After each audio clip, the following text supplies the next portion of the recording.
speaker is Stanley Young. He's lead for Advanced Transportation and Urban Science at the National Renewable Energy Laboratory in Golden, Colorado. He serves as the DOE technologist in the city for the Columbus Smart City program, as well as the Urban Science Pillar Lead for the Smart Mobility Initiative. Okay, the reason I'm doing this is you are a privileged audience. The first time we're attempting a live demo. We'll see if we're a success. If we fail, we'll fall back to the static PowerPoint slides. How many people have heard of the mobility energy productivity metric? 1, 2, 3. We're going to cure you of that today. That's what my talk is all about. You can tell from the introduction I work with the DOE. Why is the DOE interested in this space? 5 years ago, they heard everything that Google was doing and Waze, and I guess it's called Waymo now. DOE has long been in the transportation business, but pretty much from the skin of the car inwards, the transmissions, the fuels, the power, everything like that. And they more or less said, if we don't pay attention to the overall system, we're not going to have our finger on the pulse of where the energy equation is. So they got involved. They noticed a lot of trends here: the aging of the population, the urbanization of the population, the alternative fuels. It's kind of like, darn, we just got electric vehicles viable, and now automation is throwing everything into a mess. And costs, transportation costs continue to be stubbornly high. These are kind of the introductory slides to let you know where we're coming from as far as the Department of Energy with respect to this. They created a program. The acronym is SMART. I can never remember what it stands for, but the M is for modeling, so we do a heck of a lot of modeling. We're concerned about all these areas that we show here. I leave this in because I like the goods movement with a little drone and attached. No one knows where that's going, but it's moving and moving fast. One of our early studies, you may have heard this, when all this plays out with automated, connected, electric, and shared, we could double or triple our energy impact in transportation, or we could cut it by 60%. So it really has the DOE's attention. We created this research program. We're just finishing up our first 3 years. We're interested in all these areas, and I'm coming to you from the urban science area. Now, one of the issues that the DOE had going in is many of their they're pretty much hardcore fundamental engineering and research. We want to make a better fuel to improve efficiency by X%. And one of the problems they had going in is we need an overall metric. We want to, and they put out this tagline, maximum mobility, minimum energy future, and they used this like a couple years ago, and it really struck a nerve because we know how to measure energy. We can measure it inside, outside, backwards, upwards, downwards, whatever. How about mobility?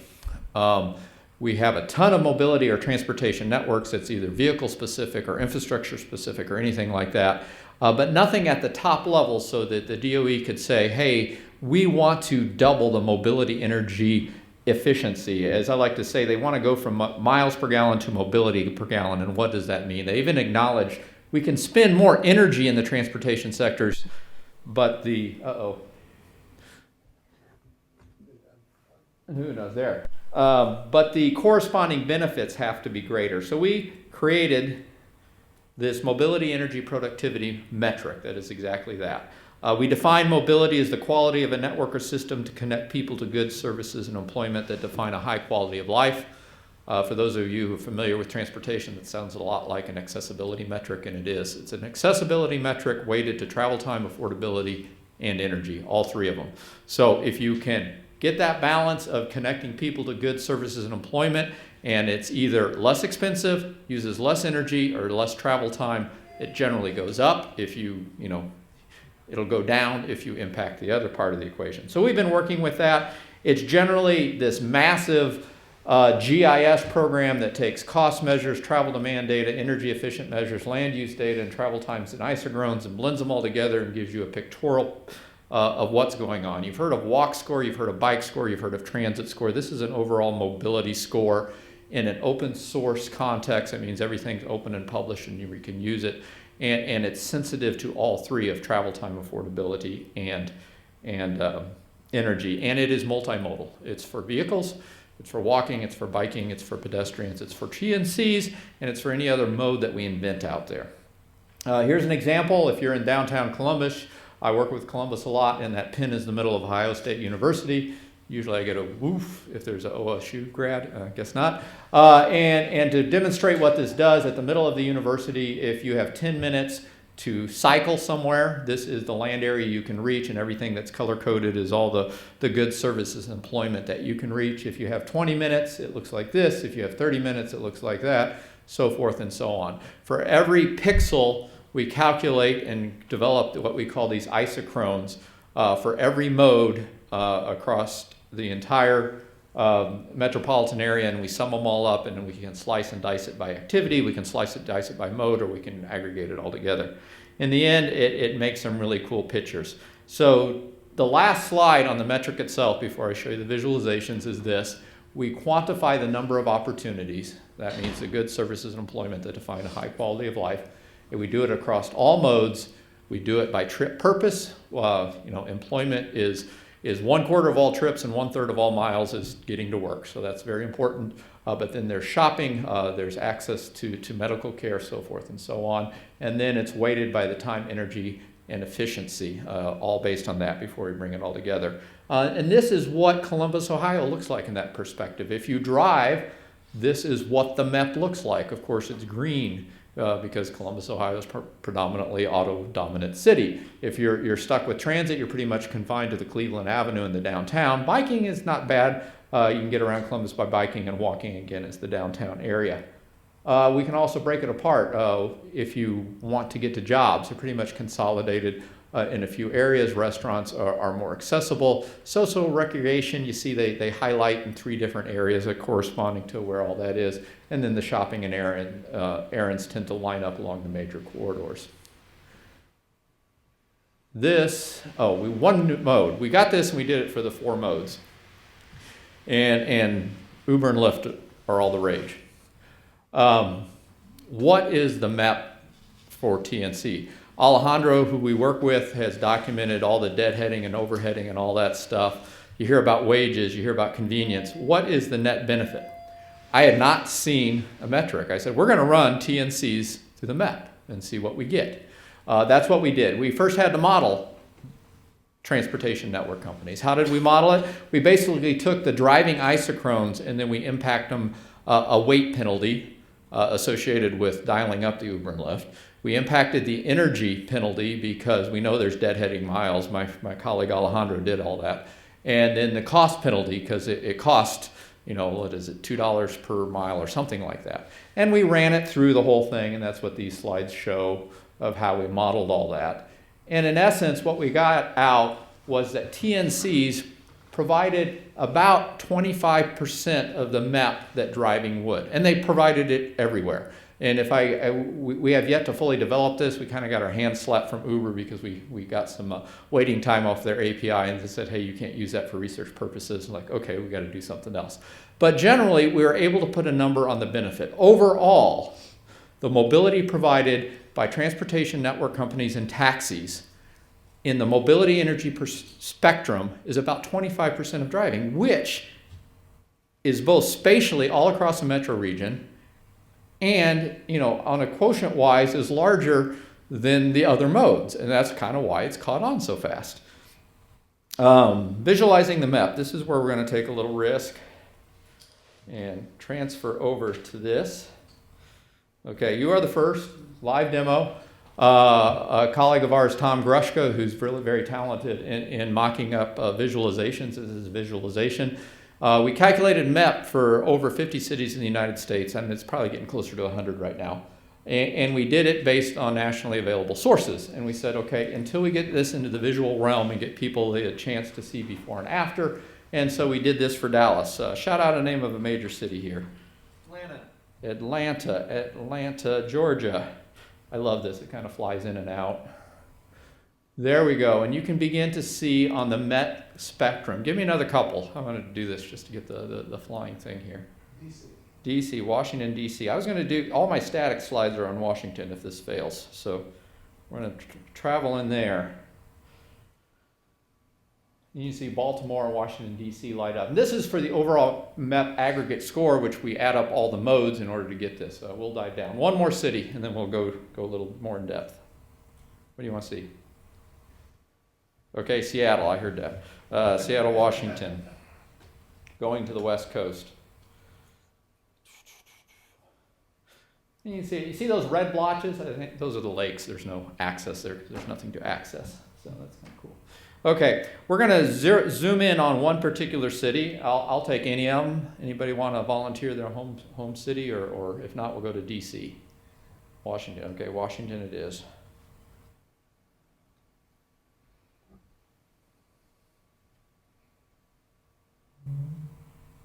Okay, I got it on the 2D flat, and as I said, you can break this apart by various things. You can take a look at it by mode. We're going to do that. We're going to do driving first, and this is the mode for driving. Then we're going to do taxi and TNC, and that's what it looks like. Notice that the scale in here tends to auto scale, so they're somewhat relative correct, but I'm working with my programmer that we need to have some overall scales.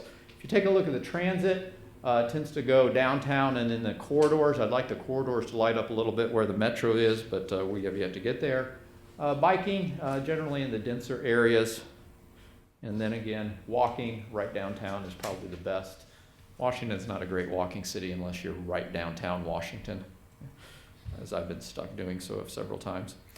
Okay, we're going to turn it back to drive, and we're going to, since Washington, even though the great metro system and the metropolitan area is still pretty much auto-dominant everywhere, and then we're going to go down and take a look at activities one by one. Jobs area, you can see that lit up. A lot of jobs around the 470 corridor if you live there. This is not where the jobs are. This is where, if you live, you're most accessible to these jobs, which we're still struggling to communicate. Meals, pretty much everywhere. Medical, again, kind of, you can, if you're familiar with the DC and know where the major medical corridors are, they tend to line up. Recreation is all over, that's why a lot of people live here, the system. Religious schools, and then shopping. We'll just go that. One of the things, I want to turn everything back on. Oh, gotta get that fixed.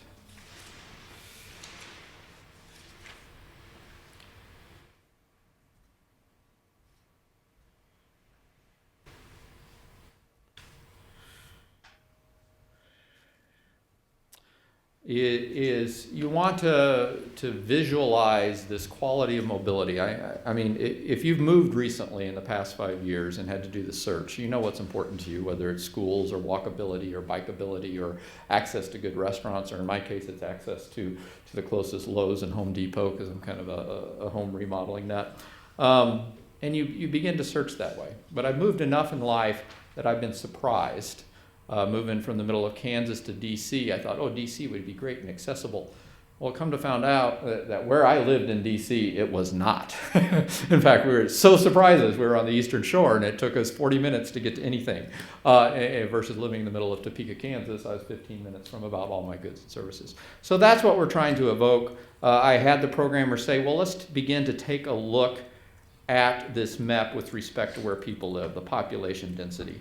And so we programmed in, the height of each one of these is the population density. And does the population density of where people live tend to line up with the accessibility? You'd like the two to mesh. Downtown, you go a little south and you got a lot of people living down in Alexandria, but they're not the greatest accessibility there. So that's one of the insights. And the other thing we'd like to do is, what's the accessibility with respect to where you work? And we programmed in the job density. Getting job density or job locations on a national scale is not the easiest thing. We plugged into I call it the LEHD, longitudinal employment. I forget what the HD stands for, but it's basically from unemployment insurance. They keep track of it, and it's 80-90% accurate. It has some problems, but it's the best we got. And you can begin to see everything, the major employment centers, polycentric city. But if you do this too long, you go, wait a minute, downtown, what happened to DC? And the lesson is, until you get in the visual realm, you really need this. I think my programmer forgot to grab the District of Columbia out of the data set, because it's all flat in downtown DC, and that should be a big spike there. But we'll get that fixed and move on.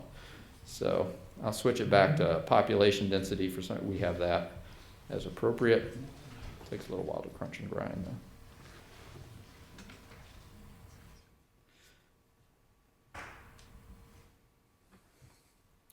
I'll leave this going in the background. Switch over, see I had these static shots of DC as a backup.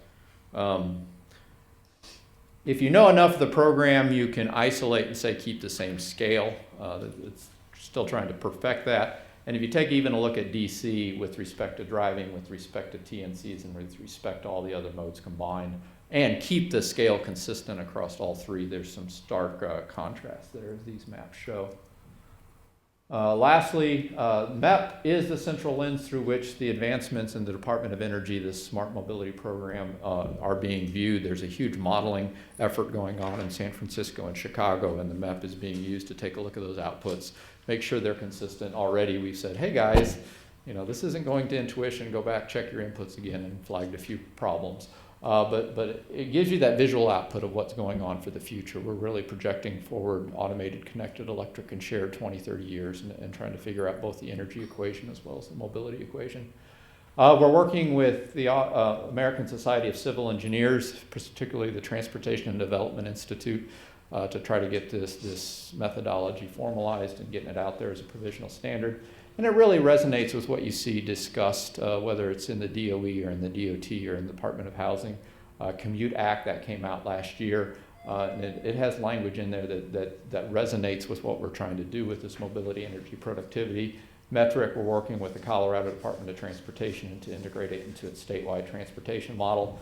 And just last week, Secretary Chow, $40–50 million program out of the US DOT to take a look at mobility inclusion, increase mobility access for older adults and people with disabilities, and it just lit up. It's like, okay, now we have a tool to take a look at those modes. Which modes are available to this subpopulation, to the socio-demographic, and take a look, what does the city look like through their eyes, and maybe move it forward that way. That's all I have. Are there any questions? Yeah. So how would you want someone that's doing like daily traffic operations to use something like this? Like, what would be your ideal? Daily traffic operations, I'd be hard pressed. Planning, I could see. Daily traffic operations is, okay, here's what is going on right now. And in fact, somebody asked a question when we calculate all this stuff. Are we doing it for 8 a.m. in the morning during peak morning rush hour, or are we doing it for 10 a.m. at night? And we try to be consistent. We try to do it at 8 a.m. There's a lot of work in the US DOT about performance measures and variability. When do you calculate the performance of that road? In the same way, to understand a city, and this is probably where it comes in best, we all play the game in our mind, when do we leave to go so-and-so? And in our mind, we have a map of where all the congestion points are and when the rush hour is. In the same way, this accessibility map in a dynamic mode run for 24 hours throughout the day will give you an idea of what that mental map is that any resident has, but any visitor to the area is kind of clueless to. So. Can you bring up Columbus, Ohio? Sure, and this is the danger that it's crunching and grinding, so I don't know what happened to my network link. We'll see if it kind of heals itself. So the Smart City, it won the Smart City Challenge. Mm-hmm. What have you learned from the Smart City so far? The Smart City, I got a lot of lessons learned. One is usually people approach the Smart City concept of evolving from where they are. I saw it in Columbus. Hey, they wanted to introduce a data system. So they said, let's build it on our GIS expertise. They did that for a year and said, this isn't going to work. Smart city, it's rare that technology innovation is linear. It takes jumps and it's bounds. And they recognize that. And in the example of Smart City, the Smart Columbus operating system, this data portal, data repository, data transaction engine, after a year of trying to build it on existing resources, they said, time out, this isn't working. We have to jump to the modern, internet-powered transaction portals, and they're doing that. You see that played out. They have a new director of public transit there that came in and said, okay, let's go back to the basics. Here's our mission, and they're out there actively working. The big thing now is connecting employment centers to the population. And when you have the director of public transit talking one-on-one with the major employers, is how do we enable that for you? That's where you see fundamental change happening. They're no longer working at the margins. They're saying, okay, what either fundamental change internally or what new technology do we need to bring in to make that happen? And it's really the partnership. If you see what happened, why Columbus, Ohio was awarded, you can argue why they were awarded, but you see the Chamber of Commerce was as strong of a partner on par with the city, which you have to have them both at the table and moving it forward, and that's been a real game changer for them. If you look at their electrification goals, they were able to do that. The city, of course, was worried about the particulars of the network or the grid or everything else like that, and the partnership, the Columbus Partnership, which is part of their extension of their Chamber of Commerce, says, hey, you got to get out there and talk to each and every one of the employers, and you have to put together a good sales package for the public, and the two working together have really moved the needle.